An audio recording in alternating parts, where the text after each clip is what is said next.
হিন্দু ধর্মে আজকাল পরিবার সমাজ কাউকে না জানিয়ে ছেলে এবং মেয়েরা তাদের নিজস্ব অভিমতে কপালে সিঁদুর দিয়ে বিয়ে করে নিচ্ছে।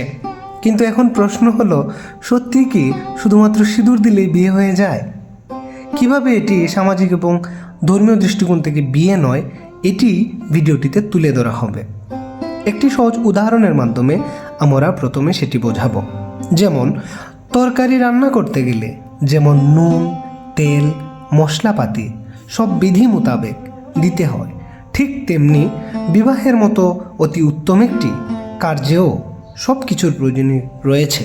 শুধুমাত্র সিঁদুর পরিয়ে দিলেই বিবাহ হয়ে যায় না। যেমনটা কেবল তরকারিতে নুন দিলেই হবে না, অগ্নিযজ্ঞ মন্ত্রোচ্চারণ পূর্বক শুদ্ধভাবে সমস্ত কাজ সম্পন্ন হলেই কেবল বিবাহ সম্পন্ন হবে। তাছাড়া আপনি যদি নিজের ইচ্ছায় কোনো কিছু করেন, তা কেবল আপনার ধারণা। বৈদিক রীতিনীতি মান্য করে অগ্নিকে সাক্ষী রেখে পবিত্র পুরোহিত উচ্চারিত মন্ত্র আদি এবং শুভদৃষ্টি, মালা বদল, সিঁদুর ইত্যাদি দিলেই শাস্ত্রমতে সেই অনুষ্ঠানই বিবাহ বলে গণ্য হয়।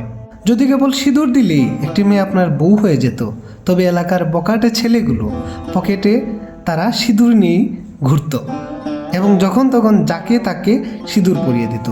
শুধুমাত্র সিঁদুর দিলেই হবে না, বরং দুটি আত্মার টানে যে মিলন ঘটে, তাই হলো পবিত্র বিবাহ বন্ধন। এটি একটি পবিত্র এবং গুরুত্বপূর্ণ জীবনের বিষয়বস্তু। নিজক চিন্তাভাবনা করবেন না যে শুধুমাত্র সিঁদুর দিলেই বিবাহ হয়ে যায়।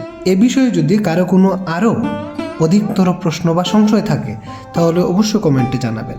আর ধর্মীয় অজানা প্রসঙ্গগুলো জানতে আমাদের চ্যানেলটিকে সাবস্ক্রাইব করে আমাদের সঙ্গেই থাকুন।